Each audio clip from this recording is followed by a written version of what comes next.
On n'est pas dans la voiture, les amis. Quelle horreur. Je me doutais qu'il allait arriver un problème.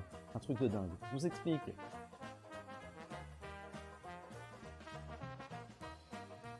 Bonsoir, bonsoir à tous. Et oui, on n'est pas dans mon... Attendez, parce que Little Okami me dit quelque chose, quoi. Mon son est étouffé. Alors attendez. Et là, c'est mieux? Bon, alors attendez, c'est parce qu'il faut que je mette le... Du coup, on va faire des réglages en live. Bon, on n'est pas dans la voiture, on est dans mon salon. On est dans mon salon. Salut Lonnie, salut Little Okami du coup. Salut Blanc de Poulet, Ice Dog, Seb. Oh là, les Jaja astronautes. Vous pouvez même dire les Jaja astronautes. Salut Octopoulpe, le premier. Octopoulpe le premier. Écoutez, je suis désolé les amis. Je suis désolé. C'est la merde. Voilà. On s'est installé. Attendez, parce que cette musique, il faudrait quelque chose un petit peu plus chill. On va faire des réglages ensemble avant de se lancer. Alors déjà, j'espère qu'on m'entend correctement. Je vais trouver un truc chill. Je suis dégoûté parce que c'est une batterie que... Ouais, on a un problème de batterie. J'ai une batterie, une énorme batterie portable. J'ai payé ça 350 balles.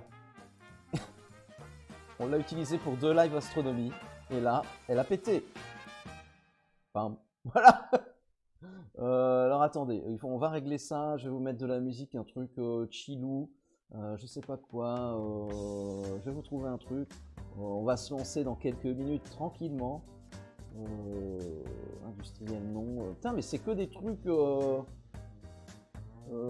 fou dingue. Musique épique, peut-être pas, non? Electro swing? Non, peut-être pas. Classique? La musique classique. Chill jazz. Voyons voir. Ah ouais, ça c'est bien. Ah ouais, ça fait musique de film de... C'est très bien. Comment ça va les amis? Et salut Almados. C'est la merde. C'est la merde, mais c'est pas grave. On est dans mon salon du coup, on n'est pas du tout dans la voiture. Salut mon Effie, comment ça va? Je suis désolé, par contre je vais pas pouvoir mettre de l'heure parce que du coup je suis sur le portable. Mais le cœur y est, sachez-le. Sachez-le. Alors, très beau salon, merci beaucoup. Bon les amis, bienvenue pour ce live astronomie. Donc en fait on était prêts, tout était prêt, on était parti, tout était dans la voiture, on était sur place, je branche le télescope, je branche tout, tout fonctionne, nickel. Et puis à un moment donné, paf. Salut Arcia, comment ça va? J'espère que j'ai loupé personne. Tout d'un coup, paf, la batterie, j'ai une grosse batterie portable. Je vous disais que j'ai payé bien cher, hein, donc je crois que c'était à peu près 350 €. J'avais mis exprès plus cher pour être sûr de jamais avoir de problème. Et bim, je branche, la batterie qui pète. Je dis bon bah, on va essayer de trouver une solution. On rentre à la maison, je dis à Little Okami, on va la rebrancher, peut-être que ça va relancer, j'en sais rien. On se dépêche, on rentre vite, je la rebranche, elle se relance, je me dis ah, ok, salut Zeze. Du coup j'ai retenu que c'était Zeze plutôt que Zézé. Et donc je la rebranche, je me dis c'est bon, elle se relance. Hello Miss Goo, je me dis bah c'est ok, allons-y, je vais tester, je branche le PC dessus, paf. Bon bah ok, bah là en fait la batterie est morte quoi.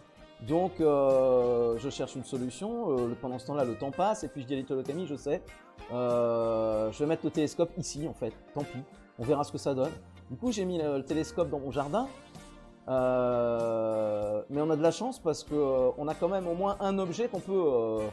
D'ailleurs, il est là à l'écran, c'est la nébuleuse d'Orion. Mais attendez, je vais faire 2-3 réglages et on va voir beaucoup de choses ensuite. Ça va être beaucoup mieux, vous allez voir. Parce que là, à part une petite tache diffuse, on ne voit pas grand-chose. Mais vous allez voir qu'ensuite, ça va être largement mieux. Et donc, je branche le truc, je vois que ça fonctionne. Je vois qu'on arrive quand même à capter Orion. Je me dis... bah let's go, je vais le faire d'ici quoi. Je vais le faire d'ici. Alors si vous voulez, je vais lancer tout de suite. Je vais faire un petit réglage sur le télescope et vous allez voir, ça va être beaucoup mieux. Je reviens tout de suite, ne partez pas, parce que du coup, je dois m'éloigner un petit peu, aller chipoter sur mon téléphone qui est un petit peu plus loin, qui lui est relié à mon télescope. Et vous allez voir 2-3 trucs bouger. Et je reviens tout de suite, j'en ai pour 2 minutes. À tout de suite, salut Kinder Pingui. J'arrive. Pendant ce temps-là, vous continuez de m'entendre puisque j'ai un micro exceptionnel. Ah ben, je sais pas si vous venez de voir à l'écran. Je ne sais pas si vous venez de le voir à l'écran. On vient de voir passer un satellite. Je ne sais pas si vous l'avez vu, mais on vient de voir passer un satellite. Vous entendez les oiseaux en même temps. Je vais refaire un... Je vais lui dire d'aller rechercher la nébuleuse. Comme ça, il va repointer. Il va se recentrer. Voilà. Est-ce que vous avez vu le satellite ou pas? Vous avez vu un truc passer ou pas? Vous n'avez pas vu? Ah, c'est dommage. Non, je suis toujours là. Merci Arcia pour le lurk. Stream Salon. Vous n'avez pas vu? Dommage. Ben, vous regarderez sur la... On va t'entendre pisser. Mais non. Vous regarderez sur la VOD à un moment donné, parce que moi je l'ai vu sur l'écran de mon téléphone qui est relié au télescope. J'ai vu, on a clairement vu quelque chose passer. Et ça ressemblait très très fort à un satellite. Enfin, ça ressemblait. Ça a fait une traînée un peu assez caractéristique en fait. Ça aurait pu être une petite... un petit objet de l'espace, genre une petite comète ou un truc comme ça, mais là c'était clairement pas ça, enfin une comète, une étoile filante hein, plutôt, mais là c'était clairement pas ça, c'était un satellite. Bon là il est en train de, il va se recentrer sur la nébuleuse et ensuite je vais activer une fonction qui va lui permettre de commencer à stacker les images. C'est un télescope qui fonctionne comme ça. Donc en fait, il capte les photons via un miroir, hein, forcément comme tous les télescopes. Et ensuite, c'est toute l'électronique qui prend le relais et qui empile en fait les images pour nous donner des images de plus en plus jolies.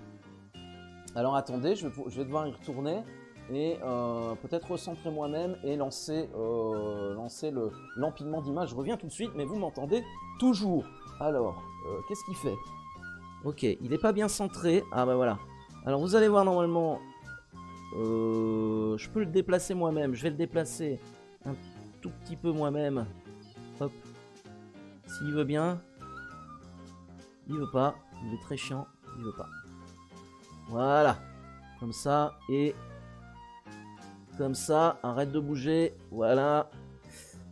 Et maintenant, attention. Les images vont normalement commencer à s'empiler. S'il veut bien commencer à lancer le logiciel. Alors attendez. Je reviens tout de suite à l'écran. J'espère que... Ah voilà, ça y est. C'est pas... Bon malheureusement... Malheureusement on est... Malheureusement, on est à la maison, donc ça veut dire qu'on est en plein dans la ville. On est en plein dans la ville, et donc qui dit ville dit pollution lumineuse. Et du coup, malheureusement, l'image est vraiment vraiment moche. Tout à l'heure, c'était beaucoup plus joli que ça, mais si vous voulez, je vous montrerai des. Attends minuit, non, ça changera rien. Je vous montrerai des photos que j'ai fait moi-même à partir du télescope. Donc là, ce qu'on peut observer, c'est la nébuleuse d'Orion. Donc au fur et à mesure du temps, l'image va être de plus en plus jolie. Mais comme je vous le disais, là, je suis un peu déçu parce que voilà, on est en centre-ville et du coup, c'est pas fou quoi. On voit un peu, ça va être de mieux en mieux. Ouais, on commence un petit peu à apercevoir des couleurs, tout ça. Les étoiles sont un peu cramées, mais ça, c'est normal. Je peux pas faire mieux. Malheureusement. Si vous aviez vu tout à l'heure, j'ai fait un test quand on était donc à la campagne. Ah, c'était autrement beaucoup plus joli. Alors, je vais remettre mes écouteurs, comme ça j'aurai un peu de musique. Et puis, si vous voulez, on peut se faire un petit rappel pour commencer de ce qu'est une nébuleuse. Est-ce que vous savez? Il y aura un quiz, ouais, il y aura un quiz. J'ai prévu un quiz de 10 questions. Voilà. Est-ce que vous savez ce qu'est une nébuleuse? C'est le temps que la lumière pénètre bien la pellicule. En fait, c'est un capteur CMOS. C'est un capteur électronique, ok, qui recueille les images. Donc, il prend une image toutes les 8 secondes et il les empile. Donc, il fait un traitement d'image lui-même. Donc ça veut dire quoi? Ça veut dire que ce que vous voyez là, c'est ce qu'on peut voir en direct. Okay, donc là, ça vient directement du ciel vers mon télescope. Lui, il prend des images et il les empile pour faire une image de plus en plus jolie, qui est malheureusement très moche, très vilaine, à mon goût. Hein, à mon goût. Je vous montrerai après d'autres images de la même nébuleuse que j'avais pris à la campagne. Vous verrez que c'est beaucoup plus joli. Bon, là malheureusement, j'ai pas trop le choix. Je ne peux pas déplacer les lampes de la ville. Une nébuleuse, c'est un nez qui a bu de la quoi? De la bête gueuse. La bête gueuse, c'est une bière, j'imagine. À part galaxie, nova et supernova, je connais presque rien. D'accord. Eh ben écoute, je vais vous expliquer. C'est du gaz. Pas que. C'est du gaz. En majeure partie, c'est du gaz. Puisque une nébuleuse, comment apparaît une nébuleuse? Une nébuleuse apparaît à la suite de la mort d'une étoile. Bon, je vais vous expliquer ça un peu plus dans les détails. Donc une nébuleuse, c'est un nuage interstellaire de gaz, comme tu le disais, le nid, c'est vrai, mais pas seulement, c'est aussi, il y a aussi énormément de poussière. Ouais, tout à fait, le nid. Je vois que tu as bien révisé, c'est bien. Les nébuleuses brillantes rayonnent la lumière du gaz qui les compose. Hein, donc, nébuleuse brillante, pourquoi? Parce qu'il y a des étoiles à l'intérieur qui éclairent les gaz et qui ionisent en fait les gaz. Et c'est comme ça qu'on peut les voir, c'est comme ça qu'on peut voir leur couleur. Ce qu'on voit, ça s'est produit il y a combien de temps? Eh ben, je vais vous dire ça. Je vais vous dire ça tout à l'heure. Tu verras. Tu verras. Parce que oui, regardez, effectivement, regardez vers les étoiles, regardez une nébuleuse ou une galaxie, c'est regarder dans le passé, forcément, puisque la lumière met énormément de temps à arriver jusqu'à nous. Ça, vous le savez.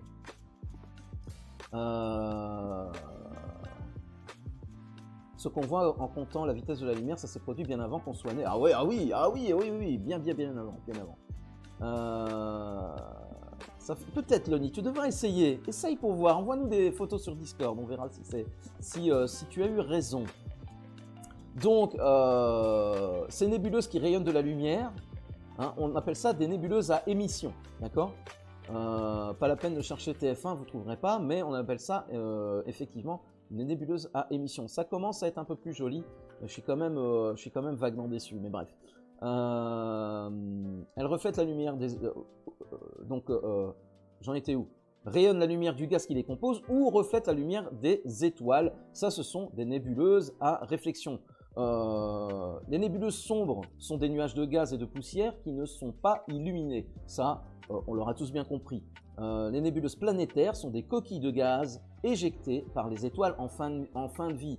Des étoiles qui ont à peu près la même taille que notre Soleil. Vous savez que notre Soleil est une étoile. Salut Zomi!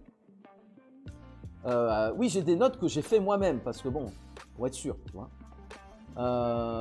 Jusqu'au début du XXe siècle, le terme nébuleuse était utilisé pour évoquer tout objet céleste d'aspect diffus. On ne les appelle pas encore des nébuleuses à l'époque. Il a fallu attendre 1920 pour que l'astronome Edwin Hubble, ce nom doit vous dire quelque chose, démontre que l'aspect nébuleux de certains astres que l'on peut observer est uniquement dû à la résolution insuffisante des instruments utilisés. À l'époque, évidemment, on n'avait pas les télescopes révolutionnaires comme ceux qu'on connaît maintenant. Les nébuleuses peuvent être produites par toutes les étoiles ou seulement les géantes rouges, naines, blanches ou autres. Oui, non, mais il y a toute étoile en fin de vie produit une nébuleuse, tu vois. J'en étais où? Donc, depuis 1920, une nébuleuse est caractérisée par toute région du milieu interstellaire particulièrement riche en gaz. Généralement, d'ailleurs, c'est de l'hydrogène ou en poussière interstellaire, soit les deux. Alors ici, donc voilà, maintenant vous savez ce qu'est une nébuleuse. À noter aussi que les nébuleuses donc, sont issues de la mort d'une étoile, mais elles sont aussi des pouponnières d'étoiles. Il faut savoir que c'est également dans les nébuleuses que naissent les étoiles, puisque on a énormément de gaz, de poussière, et donc ces gaz peuvent finir par se contracter et reformer des étoiles. ce qu'on appelle dans le jargon, donc comme je vous disais, des pouponnières d'étoiles. Et dans la nébuleuse en question, il n'y a pas de planète, exoplanète. On va en parler. On va en parler. C'est bien, c'est bien. Tu fais bien de poser des questions comme ça, elles sont très intéressantes et on va en parler, tu vas voir. Donc parlons plus précisément, maintenant que vous vous rappelez, c'était juste un rappel, on avait parlé, je sais plus, je crois que c'était au dernier live astronomie, très en détail ce qu'est une nébuleuse. Là on a vraiment survolé. Donc retenez nuages de gaz et de poussière, hein. C'est vraiment le principal à retenir. En ce qui concerne notre nébuleuse, c'est ici ce que vous voyez, la nébuleuse d'Orion, hein, ou dans le catalogue Messier, on l'appelle également M42. Ah mais je suis chaud mon gars, je suis pas équipé mais je kiffe ça. Ah ben kiffe, ça me fait plaisir si tu kiffes. Donc parlons de cette fameuse nébuleuse, hein, qui commence à prendre forme tout doucement. Ça commence à être un petit peu joli. C'est donc, comme je vous disais, un amas de gaz et de poussière. Cet amas de gaz et de poussière stellaire dessine une vaste créature ailée, hein. On peut imaginer là une créature ailée ayant en son centre une étoile qui brille de mille feux. On voit clairement, hein. Je pense qu'on ne voit pas. Est-ce qu'on voit ma souris? On la voit à l'écran ou pas? Là, en plein milieu, non, j'imagine qu'on ne la voit pas. J'imagine qu'elle n'est pas capturée par OBS. Mais si vous regardez, non, on ne la voit pas, ok. Si vous regardez en plein milieu là, de l'image, vous voyez une tache très brillante. Pourquoi nébuleuse d'Orion? Tu verras. Ça aussi, ça va être expliqué.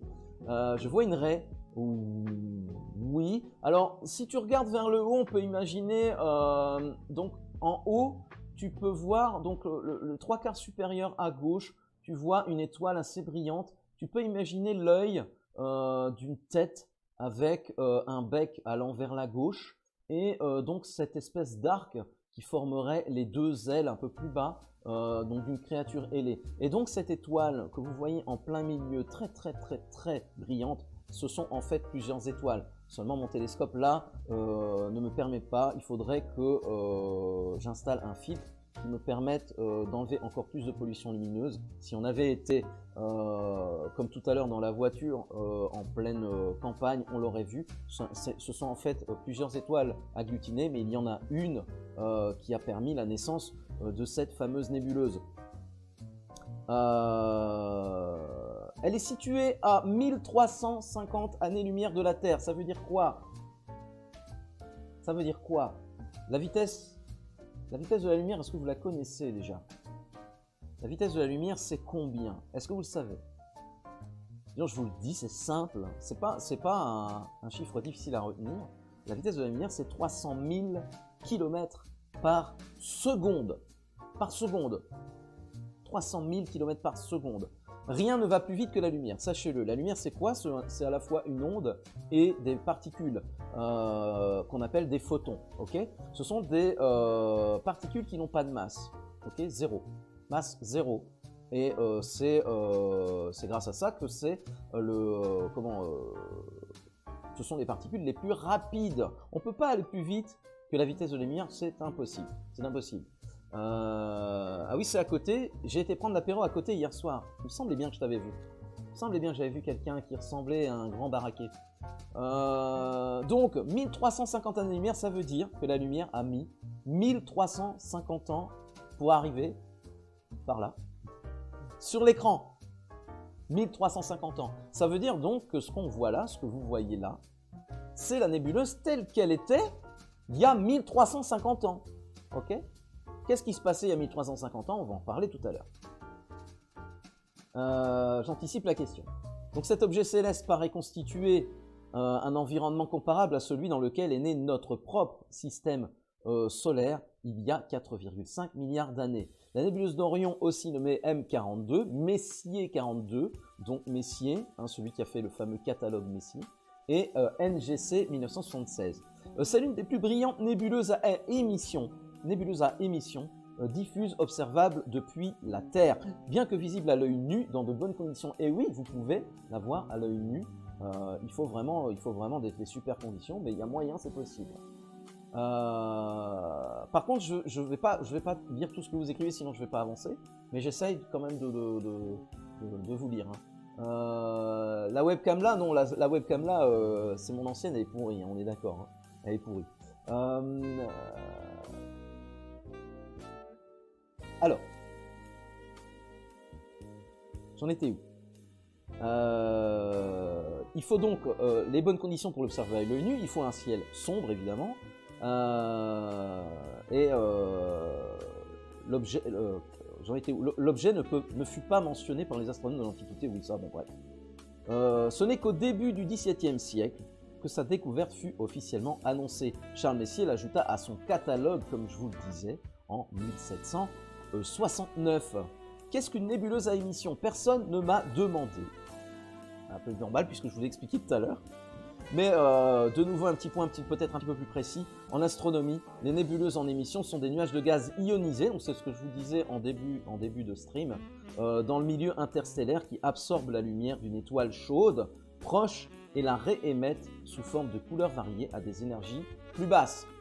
La nébuleuse d'Orion est une des parties les plus visibles d'un immense nuage moléculaire. Vous voyez, ce n'est qu'une partie.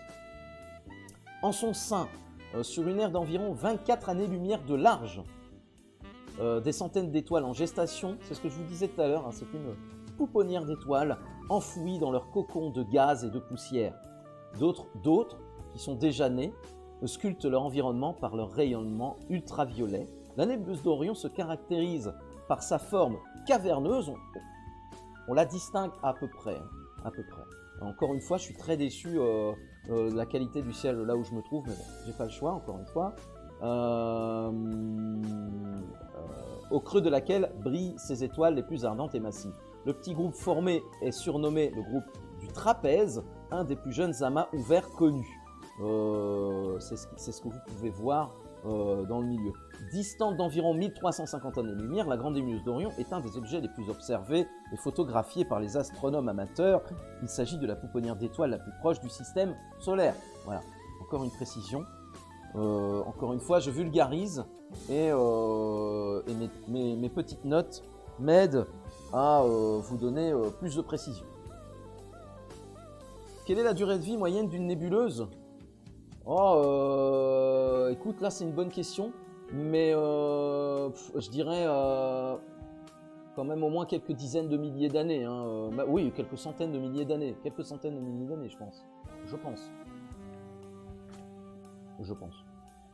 La nébuleuse d'Orion. Il faut savoir que oui, de toute façon, elles finissent par disparaître. Forcément. Ce sont des gaz en mouvement. Hein, comme je vous l'ai dit, au sein de ces gaz, au sein de ces nébuleuses se forment de futures étoiles, même des planètes. Et forcément, du coup, le gaz et les poussières sont réutilisés, si vous voulez, hein, pour reformer des choses, des étoiles, des planètes, tout ça. Et forcément, du coup, la nébuleuse finit par disparaître. Il faut aussi penser aux vents solaires, les vents solaires qui dispersent également toutes ces poussières et ces gaz. Bien, donc elle finit par se diluer dans l'espace, ou par servir de brique. Alors, la nébuleuse d'Orion a été découverte en 1610 par Nicolas-Claude Fabry de Peiresc. Il fut apparemment le premier à marquer son aspect diffus, bien que Ptolémée, Tycho Brahe et Johann Bayer assimilassent les étoiles du centre à un seul gros objet. Ce qui est faux, c'est pas un seul gros objet. Galilée avait détecté de petites étoiles de cette région en observant avec sa lunette astronomique peu de temps auparavant. La nébuleuse d'Orion abrite en son sein une énorme bulle de gaz très ténue d'une température de 2 millions de degrés Celsius, c'est énorme, découverte par une équipe internationale menée par des chercheurs suisses et du laboratoire d'astrophysique de Grenoble, le fameux CNRS, hein, si vous connaissez. Grâce au satellite européen XMM Newton, cette température est tellement élevée que le gaz émet non pas dans le domaine visible, mais dans celui des rayons X. Salut Wow Angel, comment ça va? Il y a des... Oui, par notre solaire à nous, non Seb. Mais il y a des étoiles là-bas. Les étoiles, c'est quoi? C'est des soleils comme le nôtre. Plus grandes, plus petites, mais c'est ça. Notre soleil est une étoile. Donc toutes les étoiles que tu peux observer, ce sont des soleils, tu vois, qui émettent leur propre vent solaire. Tu comprends? C'est ça. Alors, tu me demandais tout à l'heure pourquoi on l'appelait la nébuleuse d'Orion. Eh bien, je vais te répondre maintenant. On va parler un peu d'histoire. Une autre étoile. Oh, c'est trop mignon. C'est trop mignon. Comme toutes les constellations, la nébuleuse d'Orion a plusieurs histoires. Dans la mythologie grecque, Orion était un chasseur légendaire qui se vantait de pouvoir tuer n'importe quel animal. Il se trouve à l'opposé de la constellation du Scorpion, car d'après certaines légendes, il aurait été tué par lui. Et oui, il ne serait pas aussi invincible qu'il ne le croit. Hein, voilà. Les dieux les ont donc séparés, hein, mettant le Scorpion d'un côté et Orion, le chasseur, de l'autre, pour qu'ils ne se retrouvent jamais dans le ciel en même temps. Orion possède un chien nommé Sirius. Le saviez-vous? Là, on est un peu, vous savez, qu'Harry Potter, donc Hogwarts Legacy vient de sortir, un peu tout ça.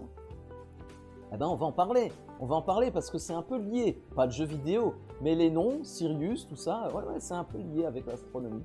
C'est fou, non? Ah ben, je vais vous dire. Madame Rowling, qui a écrit les Harry Potter, s'est inspirée du nom des étoiles. Ah, vous le saviez ça ou pas? Ce sont des noms d'étoiles. La Terre est considérée comme une étoile ou comme une planète à part entière? Ah, la Terre, c'est une planète. Une étoile et une planète, ce sont deux choses différentes. Tu vois, notre Soleil est une étoile, notre planète, la Terre, c'est une planète. Deux choses vraiment qui n'ont rien à voir l'une avec l'autre. Notre planète, c'est une planète. Elle a une source de noms infinie. Ah oui, elle en a quelques-uns du coup. Elle en a quelques-uns. Dans Harry Potter, il y a Andromède, Bellatrix. Exactement, d'ailleurs, on va en parler. Donc, ce fameux Orion, il a un chien qui s'appelle Sirius. Sirius qui est une étoile qui se trouve dans la constellation du Grand Chien. C'est drôle. C'est vraiment étonnant. Salut Madame Banner, comment ça va? C'est aussi la plus brillante du ciel nocturne depuis la France ou tout autre endroit ayant à peu près la même latitude. On va passer sur une photo. Alors attendez. Je suis tellement déçu, elle est tellement plus belle. Je vous montrerai des photos, vous verrez, elle est tellement plus belle en réalité dès qu'on s'éloigne de la ville. Voici donc une photo qui peut vous aider à trouver cette fameuse nébuleuse. Une carte du ciel est toujours la bienvenue. Si jamais vous n'avez pas de carte du ciel, qui je pense que ça doit être votre cas, si jamais vous n'en avez pas, sachez qu'il y a pléthore d'applications qui peuvent vous aider en direct à trouver des objets comme des planètes ou des nébuleuses, tout ça. Partage des photos pour faire des fonds d'écran. Ah bah tu verras, mais je crois même que j'en ai déjà mis sur Discord, mais je vais te les donner ici. Mais si tu veux, ouais, de toute façon, tout ce qu'on fait en astronomie, après je prends des photos, je fais un petit travail avec 2 ou 3 logiciels, et après je les republie. Donc tu peux t'en servir, il n'y a pas de problème. Donc il y a des applications gratuites, comme Skyview ou Starwalk 2. Sachez-le, vous pouvez les mettre sur votre téléphone, c'est gratos, et avec ça vous pouvez voir en direct où se trouve telle ou telle étoile, telle nébuleuse, telle planète, enfin bref, tel objet, n'importe lequel, vraiment en direct. Et en plus ça vous donne le tracé que suit l'objet que vous voulez voir. Donc vous pouvez vous dire, bah voilà, à telle heure il sera là, à telle heure il sera là. C'est trop bien, c'est trop bien. La constellation d'Orion est très facilement reconnaissable. Parmi elles se trouvent plusieurs étoiles très brillantes et très intéressantes. On reviendra donc forcément sur ces étoiles un peu plus loin, je vous disais. On va parler un peu d'Harry Potter. On peut voir ici que... alors attendez, peut-être qu'on verra mieux avec cette photo. Tac, voilà. Orion, la constellation d'Orion qui a une forme de sablier. Hein, on le voit très bien là sur l'image présente. Ou de nœud de papillon aussi, retourné. Il faudra se faire un petit torticolis. C'est comme vous préférez. C'est la manière la plus simple de trouver Orion, c'est de commencer par repérer sa ceinture. Elle est composée de 3 étoiles très proches et très brillantes. Vous les voyez au milieu de l'écran À l'horizontale, les trois étoiles qui forment la ceinture. Bien vu Ice Dog, c'est tout à fait ça. Salut Coco, je fais un petit coucou rapide, mon fils fait plein de bisous, des bisous mon grand, des bisous Coco. Je sais plus ce que je disais. Oui, donc repérer la ceinture pour retrouver la nébuleuse le plus facilement. Donc les trois étoiles très proches et très brillantes, elles sont également appelées les trois rois mages. Leurs noms sont de gauche à droite Anitak, Al-Nilam et Mintaka. Vous trouverez deux autres étoiles également très lumineuses en haut et en bas. Hein, là, vous les voyez et puis vous voyez déjà leur nom. Celle en haut à gauche se nomme Bételgeuse. À droite, c'est Bellatrix. En bas à gauche, c'est Saïf. Et enfin, Rigel ou Rigel à droite. Moi, j'ai toujours tendance à dire Rigel, mais je ne sais pas si certains disent Rigel. Il y a également d'autres astres moins lumineux qui forment les bras d'Orion et son épée. Ça ressemble plutôt à un arc, à vrai dire, hein, mais bon. Et joyeux anniversaire Coco, c'est vrai, joyeux anniversaire, on te l'a dit sur Discord, malheureusement là j'ai pas accès à mon stream deck, on te l'a dit sur Discord, mais joyeux anniversaire ma Coco, des gros bisous, et salut allez-nous, comment ça va? Beetlejuice, pour Betelgeuse, c'est vrai que ça ressemble un petit peu. Donc les autres astres moins lumineux qui forment les bras d'Orion et son épée qui tient dans la main gauche, c'est vrai qu'on dirait plutôt un arc à vrai dire, hein. Alors, on va passer à l'image suivante. Tac. En attendant, regardez, ça commence à être pas trop mal, mais c'est pas terrible, hein. Un peu décevant. Bon. Mais bon, on voit quand même un peu de couleur, on voit vaguement une forme. C'est quand même, bon voilà, dites-vous que ce que vous voyez là, c'est vraiment du direct. Et ça, c'est plutôt cool. Paf, image numéro 3, là, on voit clairement le sablier. En observant la constellation d'Orion, vous allez remarquer un rassemblement de plusieurs étoiles alignées verticalement sous la ceinture. Vous voyez, c'est indiqué M42. Eh bien, c'est ici que se trouve la nébuleuse. Le plus incroyable, c'est probablement que vous pouvez la voir sans instrument. C'est vrai, on peut le voir. Comme je vous disais tout à l'heure, il faut vraiment être dans les bonnes conditions, hein. Un ciel vraiment dégagé, vraiment, il faut être dans le sombre. Pas de pollution lumineuse, donc éloignez-vous de la ville et vous pourrez à peu près voir quelque chose comme ça, déjà vaguement à l'œil nu. Moi, ce que je conseille toujours de faire, c'est d'essayer de regarder un peu sur le côté. On la voit toujours mieux un peu sur les côtés. Vous savez, je vous avais expliqué au dernier live astronomie qu'on a des récepteurs au niveau de l'œil, hein, différents pour la vue de face que la vue périphérique. Et ces récepteurs, on va dire, qui nous servent pour la vue périphérique vont percevoir beaucoup mieux ce type d'objet plus diffus. C'est sur Google, Seb, je sais plus sur quoi. Je sais plus sur quoi. À vrai dire, ça fait tellement longtemps que j'ai cherché ça parce que j'avais trouvé mon site et après je m'en suis plus jamais servi, donc je saurais même plus te dire. Mais je crois que si tu tapes sur Google recherche spot astronomie ou pollution lumineuse, tu vas finir par tomber dessus, hein. Tu t'es tombé dessus très vite, hein. Donc tu vas trouver très rapidement. J'ai la vue périphérique tous les jours autour du Paris. Tu m'étonnes. Donc oui, vous pouvez commencer à l'apercevoir juste en levant vos yeux au ciel s'il fait nuit. Ah oui, s'il fait nuit. Sinon le jour ça va être compliqué. Bon, vous devrez tout de même bénéficier de bonnes conditions d'observation. Ça, c'est ce que je viens de vous expliquer. Un ciel dénué de toute pollution lumineuse et vos yeux devront s'être habitués à la pénombre. Effectivement, idéalement, on se place 30 minutes dans la pénombre pour habituer ses yeux. Voyez. Salut Ayoub, comment ça va? Sinon, comme ça, à brûle pour point, tout de suite, on ne voit pas grand-chose. Il faut vraiment que les yeux s'habituent à la pénombre. Alors de plus, ne vous attendez pas. Alors pendant ce temps-là, moi je vais remettre la nébuleuse parce que c'est quand même un peu plus cool qu'une photo comme ça. La voilà. Vous attendez pas à voir la même chose que sur les photos. Vous distinguerez qu'une tache blanc et floue. Oui. Vos yeux ne sont pas des télescopes. Et encore. Vous devrez donc faire jouer votre imagination pour la deviner. Et oui, l'imagination en astronomie, c'est important. La pleine lune ne pénalise pas pour la... Totalement si, complètement. Mais on n'a pas de chance, à chaque fois qu'on fait un live astronomie, c'est pendant la pleine lune. C'est tout le temps comme ça. Tout le temps. On tombe, on regarde. En fait, je fais comme ça. Je regarde, je vois s'il n'y a pas de nuages, je vois si on est OK. Et ensuite, je regarde où en est la lune. À chaque fois, c'est quand c'est le moment qu'il n'y a pas de nuages, que le ciel est dégagé, paf. Tu peux être sûr, c'est la pleine lune ou presque. Où on en sort juste. C'est tout le temps comme ça. Mais donc, ça pénalise aussi.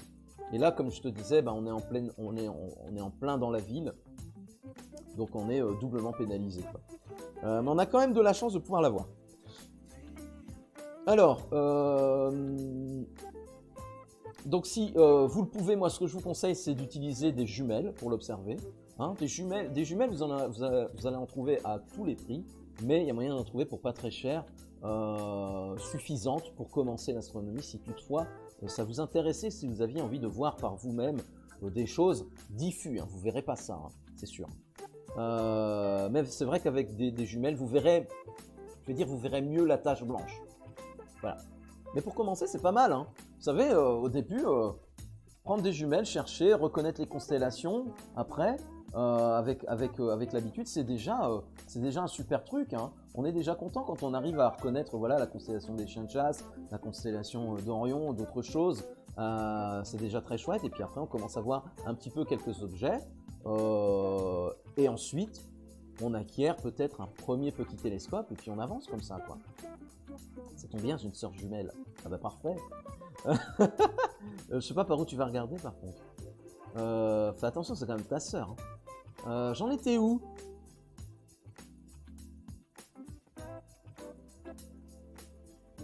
Donc oui, comme je vous disais, plus l'instrument dans lequel vous observez est performant. Donc on parle de télescope et de lunettes astronomiques, hein, plus de jumelles, bien qu'il y a des jumelles plus performantes que d'autres. Plus vous pourrez contempler de détails. Petite précision sur les couleurs. C'est vrai que les couleurs, on n'en parle pas assez, on ne les voit pas. Hein. Là, on les voit grâce à mon matos. Salut Teuteux, comment ça va? Donc, à moins d'avoir un télescope déjà bien performant, vous les verrez toujours en noir et blanc. Hein. Pour rappel, ce sont nos yeux qui nous empêchent de voir en couleur, hein, les objets faiblement lumineux. On avait expliqué ça, comme je disais tout à l'heure, dans un live astronomie précédent. Bien, alors les quelques étoiles de la constellation, on va en venir un petit peu à Harry Potter. Harry Potter, voici par exemple une étoile qui est une géante rouge. Voilà, donc c'est une étoile en fin de vie, hein, qui va bientôt probablement, et d'ailleurs à juste titre, je vous dis ça, mais à juste titre, puisqu'il s'agit de Betelgeuse et qui va normalement très probablement bientôt exploser elle-même, libérer ses gaz. Betelgeuse, j'ai dit Betelgeuse, enfin bref, Betelgeuse, c'est l'étoile la plus emblématique de la constellation d'Orion. C'est une super géante rouge. Est-ce qu'il y a des gens qui sont arrivés que j'ai pas salué? Si c'est ça, dites-le. Ça veut dire qu'elle est en fin de vie. Comme je vous disais, elle devrait même exploser en supernova d'ici très peu de temps. Alors oui, attention, très peu de temps. À l'échelle astronomique, à l'échelle cosmique, à l'échelle de l'univers, c'est pas pareil que pour nous. Très peu de temps à l'échelle de l'univers, ça veut dire quelques centaines ou quelques milliers d'années. Vous voyez? Donc on ne le verra probablement pas. D'accord? On ne devrait pas pouvoir assister au spectacle. D'ailleurs, c'est bien dommage parce que ça va être vraiment grandiose. La supernova sera tellement brillante qu'on la verra en plein jour pendant plusieurs jours. Truc de fou. Imaginez le spectacle. Enfin, en réalité, l'explosion, puisque souvenez-vous, ce que je vous disais, regarder les étoiles, c'est regarder dans le passé, puisqu'il faut le temps que la lumière arrive jusqu'à nous. Eh bien, l'explosion, elle a peut-être déjà eu lieu, et on ne le sait pas. Et du coup, une supernova, ça donne quoi? Ça donne une nébuleuse, Seb. Ça explose. C'est une supernova. Ce sont les gaz qui sont éjectés. Tu vois, Seb? Donc, c'est ça. Donc, elle sera observable pendant plusieurs jours, même en plein jour. Donc Betelgeuse se trouve à environ 500 années-lumière de nous. Ça veut dire que quand on regarde 500 ans dans le passé. C'est beau, je trouve ça très poétique, moi. Je sais pas vous, moi je trouve ça très poétique. Betelgeuse est énorme. Elle est environ 1000 fois plus grosse que le Soleil. Forcément, on l'a dit. Qui sait, elle a peut-être déjà explosé. C'est exactement ça, Seb. Peut-être qu'elle a déjà explosé, tout à fait. Donc en fait, elle est grosse. Pourquoi? Parce qu'elle a grossi pour devenir une géante rouge. Vous voyez, c'est la gravitation qui a moins de... comment vous expliquer ça en termes grossiers? On va simplement dire qu'une étoile en fin de vie grossit, devient une géante rouge avant d'éjecter ces gaz et de devenir ce qu'on appelle alors une naine blanche. C'est ce qui va arriver à notre Soleil aussi d'ailleurs. Ça va être pareil. C'est ça. Comme elle a moins de masse, tu vois. Elle a moins de. Comment t'expliquer ça? C'est difficile, je trouve, hein, par moment d'expliquer en termes plus grossiers. Et voilà, elle libère ses gaz, elle grossit, devient une géante rouge, avant de libérer la totalité. J'en étais où? Je sais plus ce que je disais. Donc elle est environ 1000 fois plus grosse que le Soleil. Voilà ça. Elle est 1000 fois plus grosse que le Soleil environ. Si elle se trouvait à la place du Soleil, si Betelgeuse se trouvait à la place du Soleil, elle s'étendrait jusqu'à la ceinture d'astéroïdes. Elle engloutirait donc toutes les planètes telluriques. Mercure, Vénus, même la Terre et Mars. Il est possible, il est même très probable que notre Soleil, quand ce sera son tour, vienne totalement anéantir notre planète. C'est fort probable. Et donc ça fait d'elle l'une des plus grandes étoiles connues pour l'instant. Puisque comme je vous l'ai dit, à un moment donné, elle va libérer ce qui lui reste de gaz pour devenir à ce moment-là une étoile très petite, relativement petite on va dire, qu'on appellera à ce moment-là une naine blanche. Elle est plutôt froide, cette étoile là maintenant. Sa température avoisine les 3300 degrés. C'est vrai que pour nous c'est pas froid, 3300 degrés, on est d'accord, mais pour une étoile salée, notre Soleil en comparaison a une température d'environ 5500 degrés. Néanmoins, la luminosité de Betelgeuse est bien supérieure, environ 100 000 soleils. Ça va être pareil pour notre Soleil. Quand il va se transformer en géante rouge, il sera beaucoup plus lumineux également. Ça sera la même chose. Nous sommes des mortels et le jour où le Soleil implosera, on sera réduit en cendres. Oui, ça c'est sûr. Et nous, nous on le verra pas, hein, ça c'est clair. Je ne sais même pas s'il y aura encore des êtres humains tout à ce moment-là. Le Soleil est à la moitié de sa vie, environ. Et pourtant sa masse à Betelgeuse n'est que 10 à 15 fois supérieure à celle de notre astre du jour. Malgré tout ça, Betelgeuse n'est pas l'étoile la plus brillante de la constellation d'Orion, c'est Rigel qui a cet honneur. Alors on va continuer, on va donc parler maintenant de Rigel. Je vais nous remettre un petit peu la nébuleuse, notre très chère nébuleuse d'Orion que voici. Elle est quand même jolie, hein. Elle est quand même jolie malgré la pollution lumineuse d'ici. Salut Alex. Coucou, étant donné que c'est un stream astronomie, je viens montrer ma pique à lune. Sinon ça va les copains, ça va? Comment ça va? Comment toi tu vas Alex? Alors, Rigel c'était l'étoile en bas à droite de la constellation, vous vous rappelez? Elle est 70 fois plus grande et 2 fois plus chaude que le Soleil. Elle se trouve à environ 800 années-lumière de nous, de la Terre. Comme Betelgeuse, c'est une super géante d'environ 17 masses solaires. Mais pas une super géante rouge. Non, parce que Rigel, elle est bleue. Et donc, c'est une question que je vais vous poser, les amis. Rigel est bleue. Est-ce que ça indique qu'elle est plus chaude ou moins chaude qu'une qu'une rouge, une super géante rouge, par exemple? Elle est bleue, est-ce qu'elle est plus chaude ou est-ce qu'elle est moins chaude? Cherchez pas sur Google, hein, trichez pas. Hein. Je vous connais, hein, les coquins, là. Est-ce qu'elle est plus chaude ou elle est moins chaude? Allez, allez-y, mettez-moi vos réponses, là. D'après vous. Moi, ça me paraît plutôt logique. Ça me paraît plutôt logique. Elle est plus chaude, effectivement, elle est plus chaude. Elle est plus chaude, effectivement. Quand, vous savez, par exemple, quand vous allumez un briquet, la flamme jaune-orangée est chaude. Seulement, ce qui est bleu en dessous est encore beaucoup plus chaud. Quand vous allumez un chalumeau, vous savez, vous allumez un chalumeau, quand vous l'allumez au début, là, ça vous fait une flamme jaune, chaude, certes. Si vous la touchez, vous allez vous brûler, vous allez avoir des cloques, hein, c'est sûr. Et quand on met plus fort, la flamme, elle se rétrécit et elle devient bleue. Et là, c'est très, très, très chaud. Eh bien, Rigel, c'est la même chose. Elle est bleue et donc elle est beaucoup plus chaude. Comme une flamme bleue est plus chaude qu'une rouge. Exactement, c'est tout à fait ça. C'est tout à fait ça.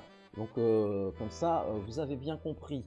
Contrairement, donc, c'est indiqué, contrairement à ce qu'on pourrait penser, plus la température est élevée et plus sa couleur tirera vers le bleu. Si vous observez un feu de cheminée, par exemple, vous pourrez remarquer que certains endroits sont bleus. C'est à ces endroits-là que la chaleur est la plus élevée. La luminosité de Rigel est d'environ 40 000 fois celle du Soleil. Parlons à présent de Bellatrix.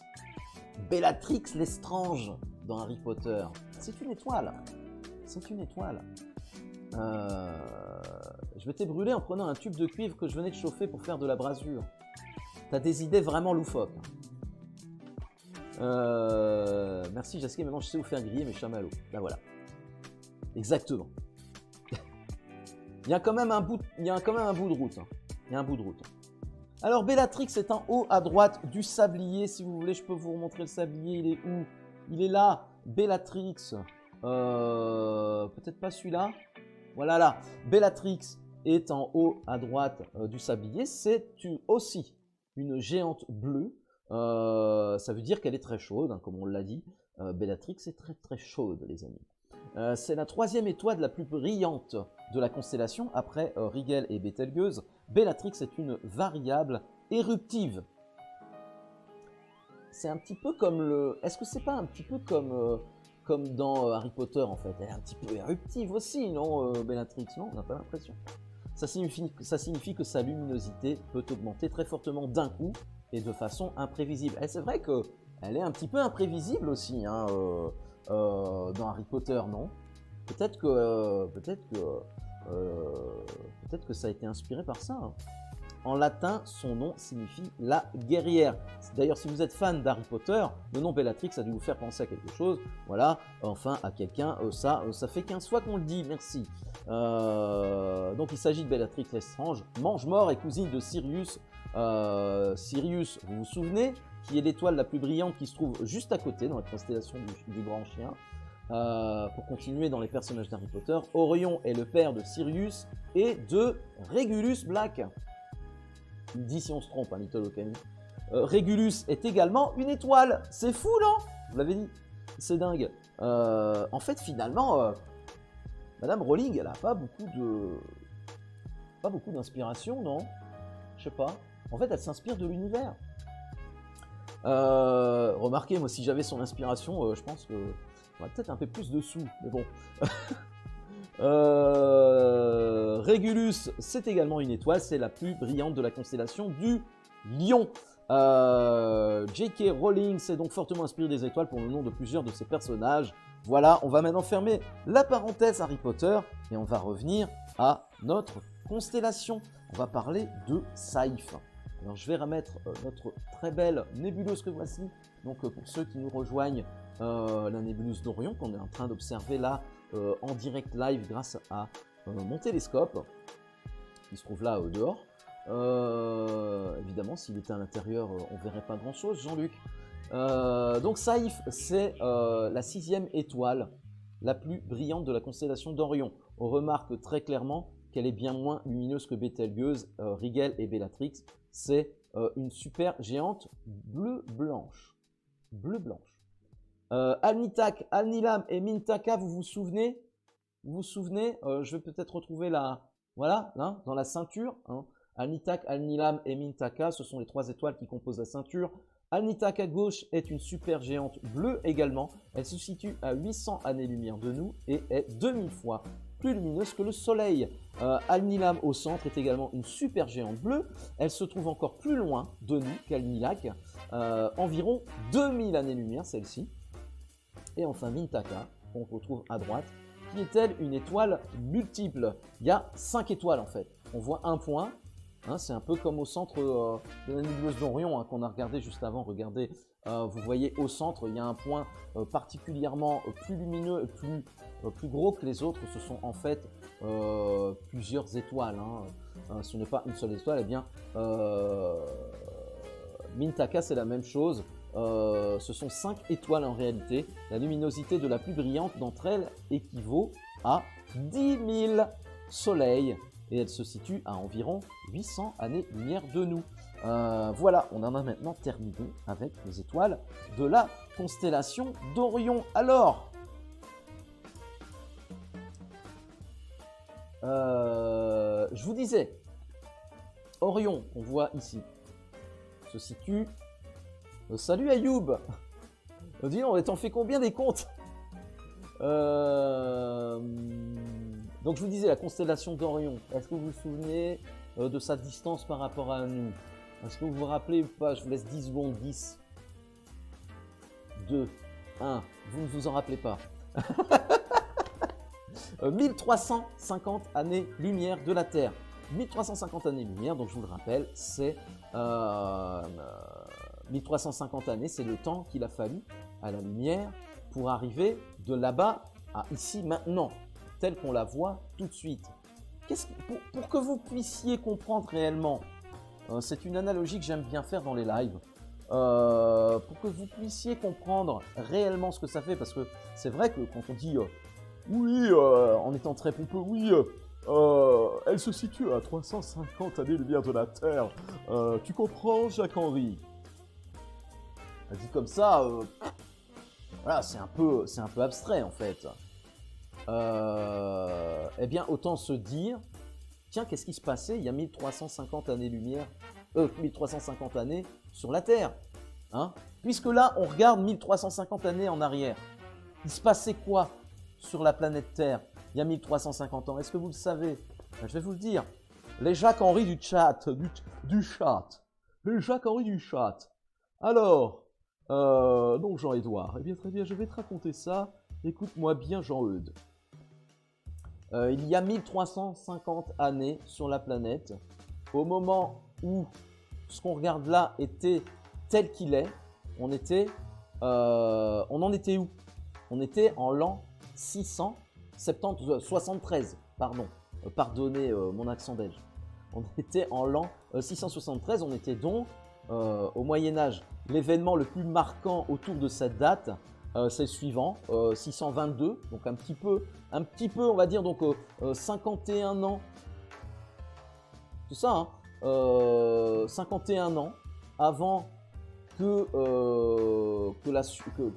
ceci n'arrive à nos yeux,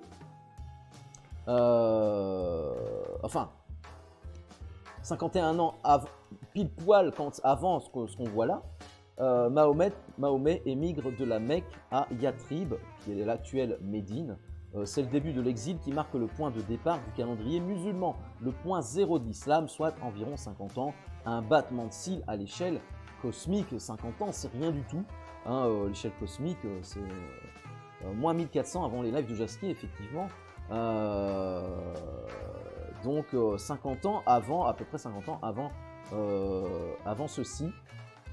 Donc voilà, il y a 1350 ans, donc quand ceci était tel quel, à ce moment-là, nous étions en 673 au Moyen-Âge. Voilà, comme ça vous avez un petit peu plus de...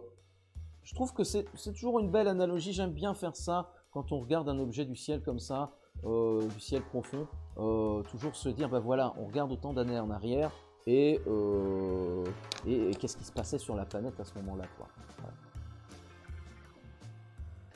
Donc voilà. Alors, voici pour la fameuse nébuleuse d'Orion. Ce qu'on peut faire, les gars, c'est on peut essayer de pointer un autre objet. Ça vous dit?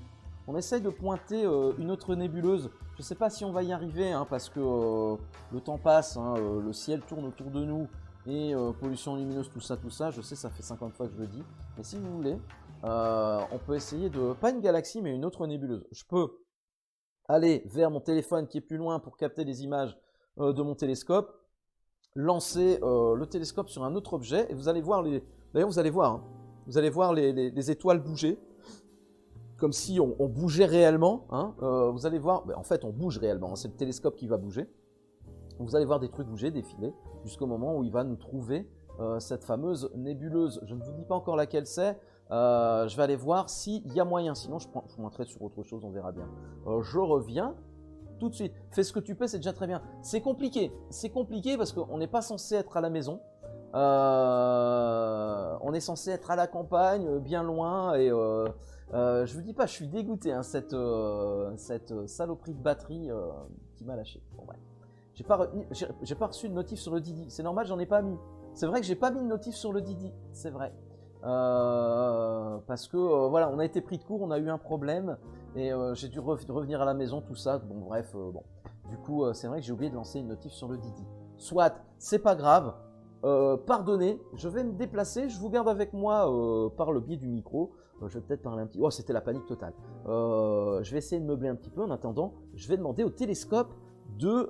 Voilà, je reviens tout de suite. Je vais demander au télescope d'aller voir autre chose.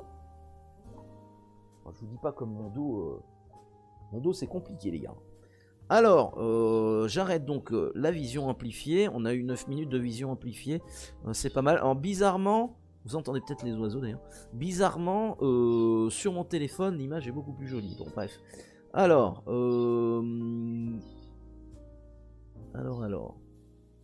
Ah, d'ailleurs là, peut-être que vous voyez des choses défiler sur mon téléphone. Paf. Voilà, il est en train de chercher. Je peux revenir. Noise. Voilà. C'est une deuxième nébuleuse qui se trouve pas très loin de la nébuleuse d'Orion. Vous voyez, là, il est en train de chercher. Du coup, c'est cool parce que ça va aller très vite. Et apparemment, on va pouvoir l'observer. C'est très chouette. Alors, on va parler de cette fameuse nébuleuse. Maintenant que vous savez ce que c'est.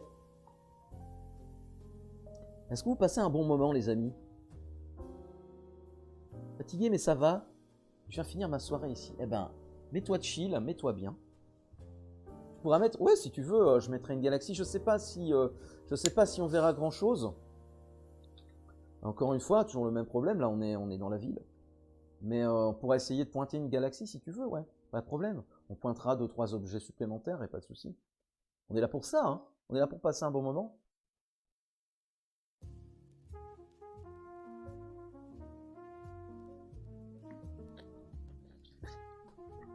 Alors tu trouves Jean-Luc ou bien oui, regardez là, on voit une très belle étoile là, en bas à droite. Je crois qu'il a trouvé. Je vais aller vérifier. Je crois qu'il a trouvé. Je vais pouvoir lancer le stacking d'images. Alors j'arrive. Waouh. Mon dos est complètement pété les gars. J'ai l'impression. Oui, il a trouvé. Alors je lance. Pour l'instant, on voit rien. Et vous allez voir qu'avec le temps, on devrait commencer à distinguer des choses. S'il veut bien. Allez Jean-Luc.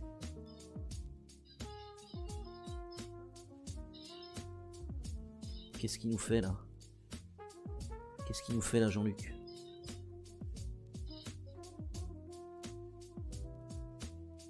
On va le laisser faire un petit peu. D'après moi, ça va rien donner de exceptionnel là. C'est pas du tout à ça que c'est censé ressembler. Je pense que je vais lui demander d'aller pointer, de revenir dessus, de s'éloigner un peu et de revenir dessus parce que là, ou alors elle est en plein dans les arbres. Est-ce qu'on voit? Bah non, parce que ça bougerait. Il a bugué. Il a peut-être bugué aussi. En attendant, vous pouvez profiter du chant des oiseaux de la maison. Je sais pas si vous entendez d'ailleurs. Vision amplifiée abandonnée, vérifier le niveau à bulle. Ah! Le télescope a peut-être bougé. Bon. Alors attendez. Mettez-vous une petite page de pub, je vais aller vérifier. Je sais pas si, Little Okami, si tu as ton téléphone que je puisse utiliser. On est dans la technique, hein, les gars, donc c'est tout à fait normal. Donnez-moi 2 minutes. Je vais aller voir. J'ai l'impression que le télescope a bougé ou je sais pas. Il y a un truc qui est pas normal. Bon, il est toujours là. Ah oui, mais voilà. Je crois que j'ai compris le problème. Donc là, je suis dehors. Je sais même pas si vous m'entendez. Le problème, c'est qu'on est en plein dans le niveau. Le niveau est nickel. On est en plein dans les arbres. On est en plein dans les arbres.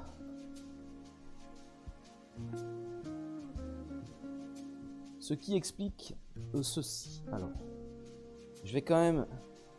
on va quand même réessayer. Je vais m'éloigner. Non, arrête. Je vais m'éloigner.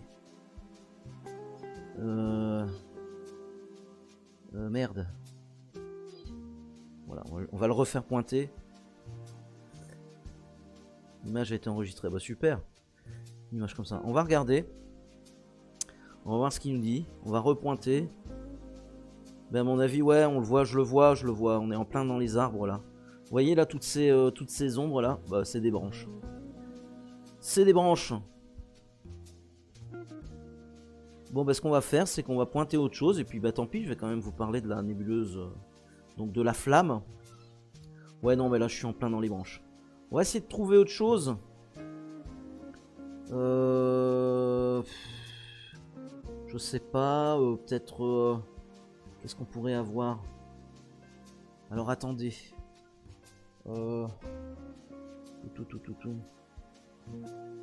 Peut-être ça. Mais ça m'étonnerait qu'elle soit visible.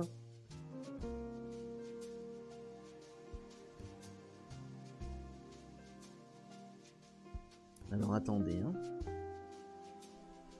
Bon, à mon avis, c'est mort aussi. Qu'est-ce qu'il fait là? Bien. Zuber. Zuber, non, il veut pas. Est-ce que tu peux me mettre... Je vais prendre l'application. Est-ce que tu peux me mettre l'application que je puisse voir ce qu'on a dans le coin? Désolé, hein, les gars, un petit peu de patience. On va arriver à trouver quelque chose à observer. Et comme ça, je pourrais quand même vous parler de la nébuleuse de la flamme. Alors, qu'est-ce qu'on peut avoir ici d'observable? Ouais. On peut pas faire une sélection? Alors, attendez. Nébuleuse du crabe. Nébuleuse du crabe. Ok, on va partir là-dessus, je pense. On va partir là-dessus. Celle-ci doit être observable d'ici. Nébuleuse du crabe. Alors, elle est où? Ça non, ça non. Est-ce que je peux faire clavier? Mais non, mais qu'est-ce qu'il me fait? Oh merde, je peux pas voir mon clavier. Oh, génial. Attendez. Type. Nébuleuse filtrée. Running Man, c'est pas ça. Horsehead, c'est pas ça. Tout. Si vous voyez... Enfin... C'est pas ça. On va voir.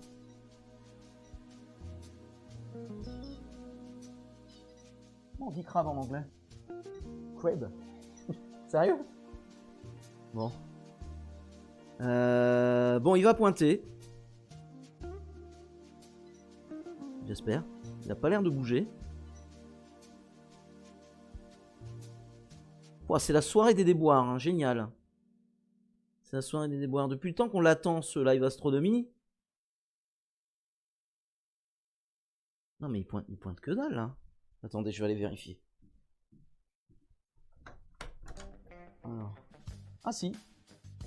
Il est en train de pointer, mais on est de nouveau...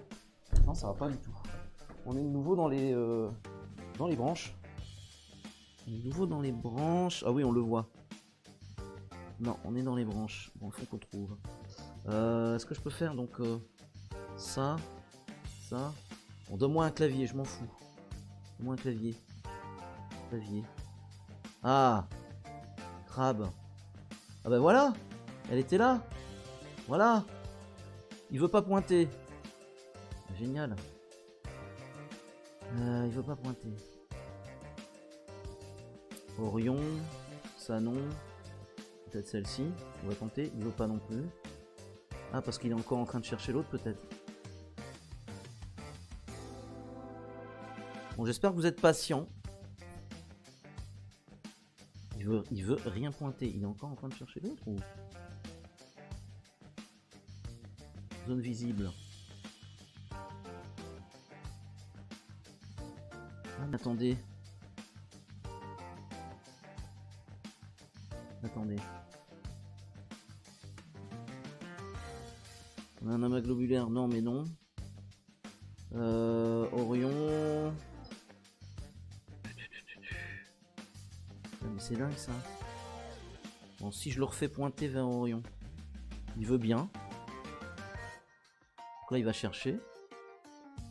Ouais, mais c'est pareil. Hein. On a eu du bol, hein, parce que regardez, maintenant on est dans les. On a eu du bol pour Orion parce que maintenant on est dans les. Comment? On est dans les arbres. Non, mais c'est infâme. Je vais être obligé de vous mettre une vieille photo. Bon, bah c'est pas grave, je vais vous mettre une photo. Alors, on va aller dans ma galerie. Ma galerie. Ma galerie, non. Ma galerie. Voilà par exemple la nébuleuse d'Orion telle qu'on pouvait la voir. Là, vous la voyez. Je vais vérifier, je vais voir si on la voit. Telle qu'on pouvait la voir quand on était... ouais, là, vous la voyez. Beaucoup plus jolie.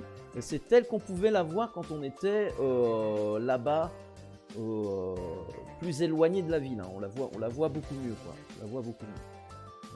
Voilà. Du coup, je peux vous montrer autre chose.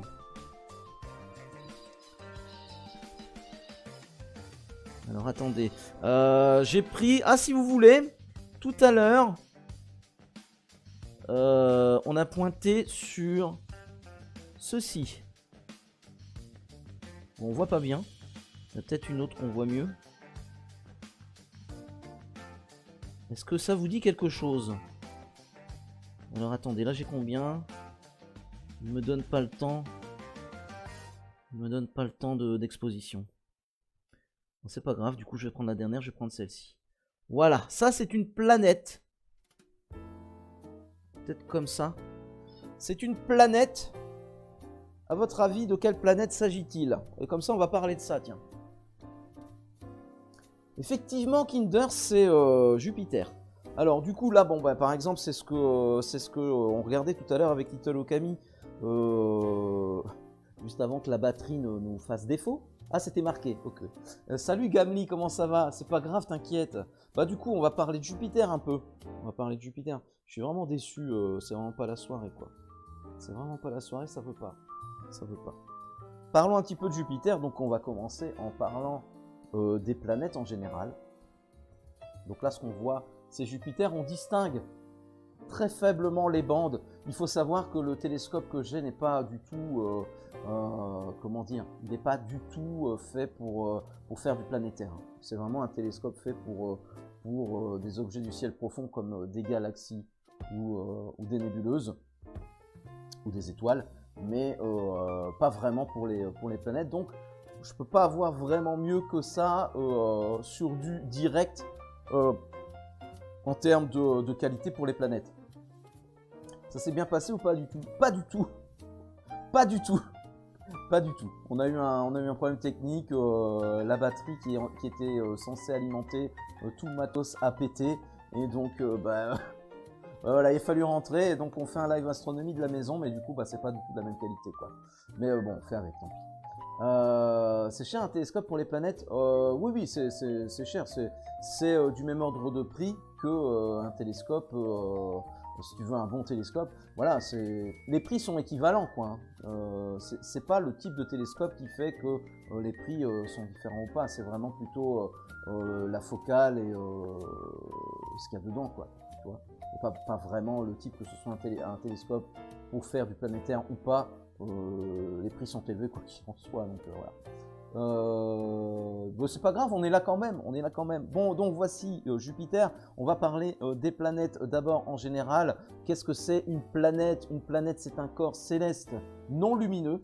Tu me demandais tout à l'heure, Seb, un peu la différence entre planète et étoile, tout ça. Ben voilà, une planète, c'est un corps céleste non lumineux qui gravite autour d'une étoile. D'accord? Est-ce que vous savez combien de planètes il y a dans notre système solaire? Normalement, vous l'avez appris à l'école. Vous savez ou pas? Réponse très très rapide. Si vous êtes là, si vous n'êtes pas endormi, si vous suivez. 8, exactement, Kinder.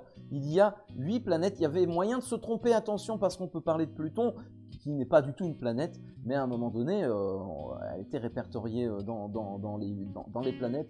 On disait 9, mais non, effectivement, 8 planètes qui tournent autour de notre Soleil. Mercure, Vénus, la Terre évidemment, Mars, Jupiter, Saturne, Uranus et Neptune. Et Jupiter, tu ne vois pas mieux que ça, malgré le télescope que tu as? C'est normal ce flou? Ah oui, c'est normal. C'est normal. C'est normal. C'est pas parce qu'un télescope voit loin qu'il verra bien ce qu'il y a de près. Ça dépend de ce qu'on appelle la focale. Tu vois?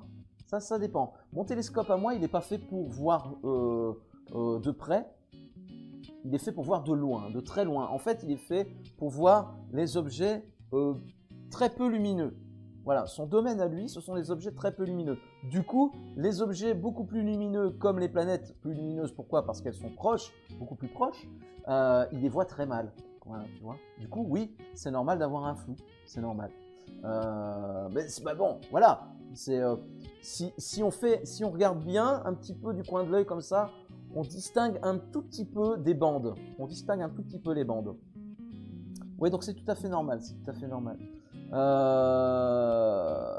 Oui, Pluton, on parlait de Pluton. Pluton n'est plus du tout considéré comme une planète depuis 2006, c'est quand même relativement récent. Il s'agit d'une planète naine en fait.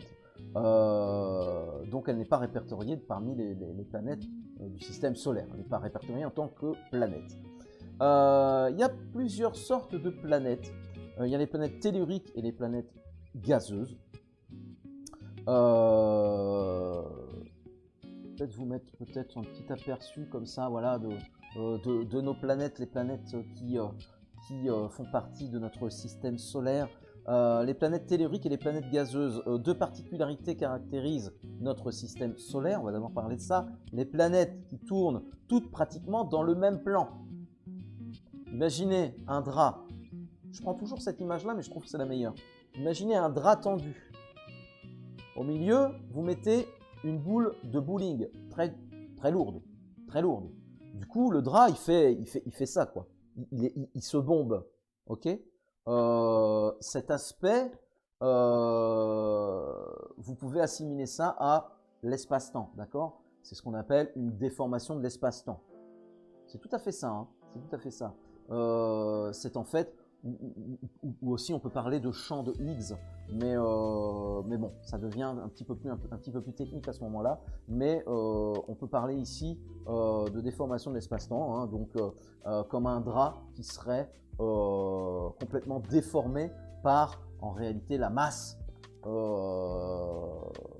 des objets les plus volumineux. De tout objet, mais encore plus quand ce sont des objets plus massifs, comme un soleil, par exemple, une étoile. Eh bien, imaginez donc ce drap tendu, une boule de bowling posée au milieu, ça se déforme très fort.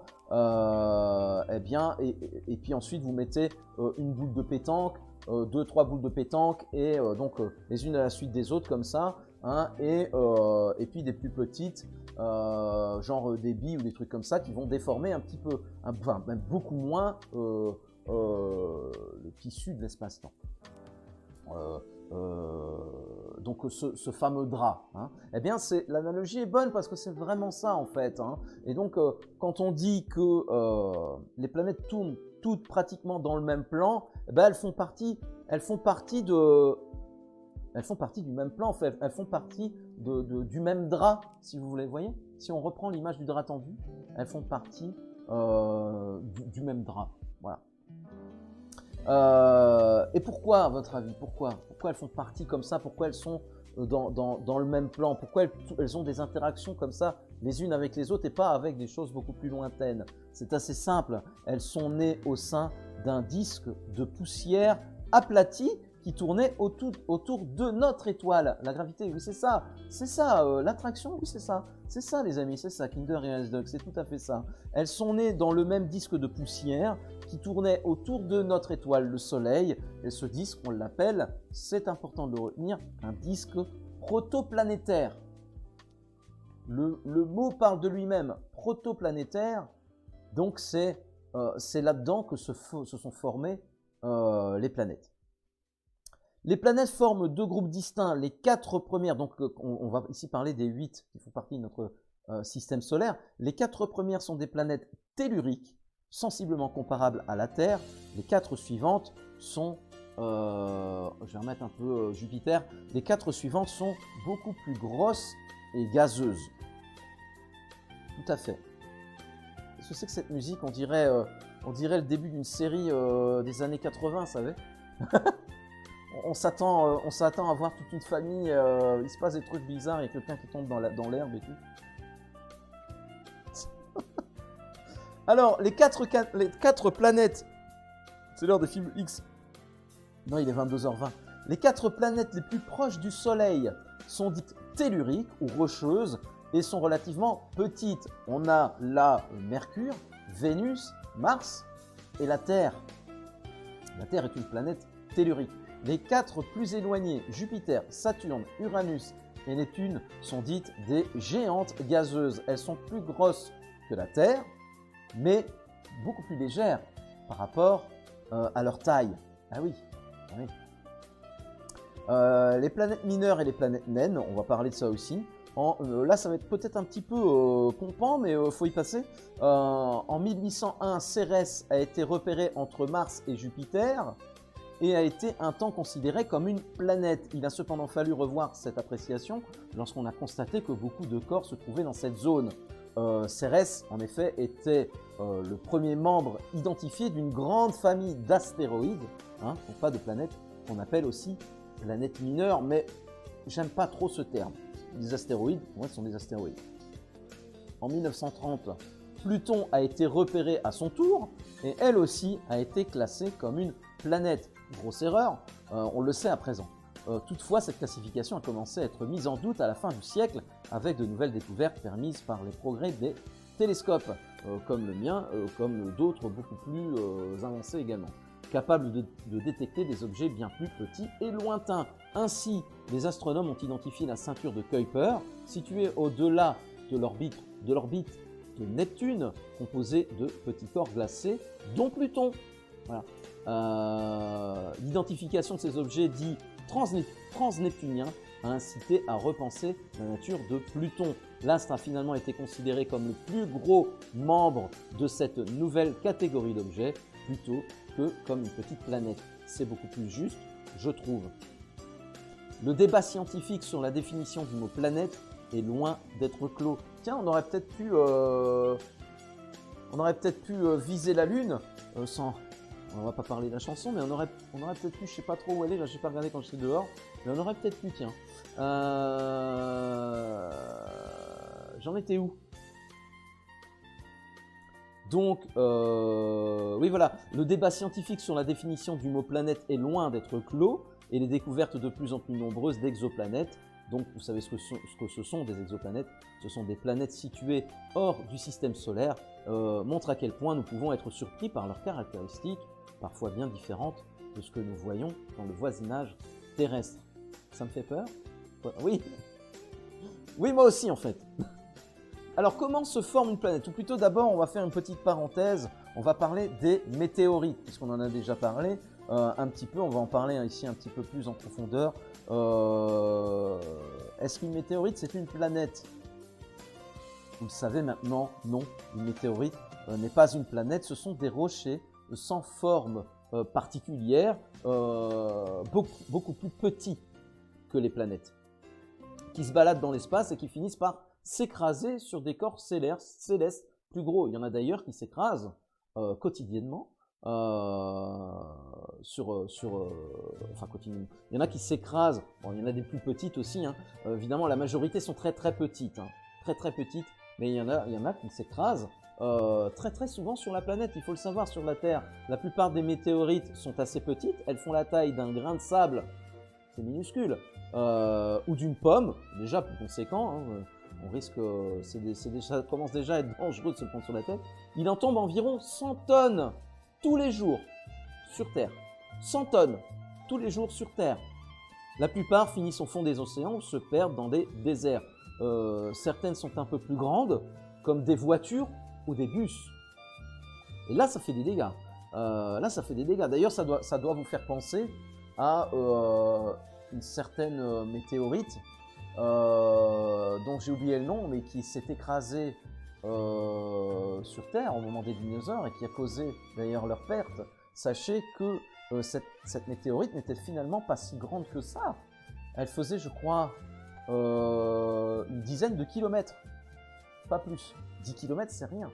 10 kilomètres, vous imaginez 10 kilomètres à l'échelle de l'univers, c'est minuscule, c'est rien du tout. Eh bien oui, une météorite de cette taille, quand elle tombe sur la planète, elle cause à coup sûr l'extermination de pratiquement toute vie sur la planète. C'est pas tellement l'impact, qui a causé d'ailleurs la perte des dinosaures. C'est pas tellement ça, bien sûr, ce qui était juste en dessous au moment où c'est tombé. Oui, tout de suite, hein, ça a fait des dégâts forcément, des dégâts tout autour aussi, hein, mais c'est surtout ce qui s'en est suivi. En fait, l'impact a causé le soulèvement d'énormément c'est même pas l'onde de choc qui était le plus violent, Kinder, en fait, c'est vraiment le soulèvement de toute cette poussière, de toute cette matière jusque dans la haute atmosphère. Cette poussière s'est accumulée, hein, sur toute la surface du globe, et c'est cette poussière qui est venue masquer le soleil. Plus de soleil, plus de vie. Puisque plus de soleil, les plantes meurent. Ensuite, ceux qui mangent les plantes meurent. Ensuite, ceux qui mangent les plantes meurent. Voilà. Donc, n'ont pu survivre que les tout petits animaux dont nous sommes issus. Par exemple, vous le savez peut-être, à la base, on ressemblait à quelque chose qui ressemblait vaguement.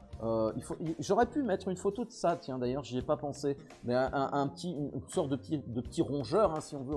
Ça ressemblait vraiment à ça. Du coup, ces petits animaux qui n'étaient plus. Salut notre jambon, comment ça va? Ces petits, oui, ça ressemblait un petit peu à ça, Kinder. Les poissons, c'était avant. Du coup, ces petits êtres vivants qui se sont retrouvés sans prédateur naturel, qu'est-ce qu'ils ont fait? Ils ont commencé à prospérer et au fur et à mesure du temps, ils ont évolué. Et puis c'est ainsi qu'on a finalement, que nous sommes finalement apparus, quoi. Donc s'il n'y avait pas eu cette météorite, on serait probablement pas là, et probablement que les dinosaures peut-être auraient évolué, et qui sait ce qui serait devenu maintenant, qui sait. Bon là j'ai digressé à mort. Du coup je sais plus où on en était. On parlait de quoi? On parlait de Cérès, je crois, on parlait de Pluton, la ceinture de Kuiper, je crois aussi. On disait que, oui c'est ça, le débat scientifique sur le mot planète était loin d'être clos.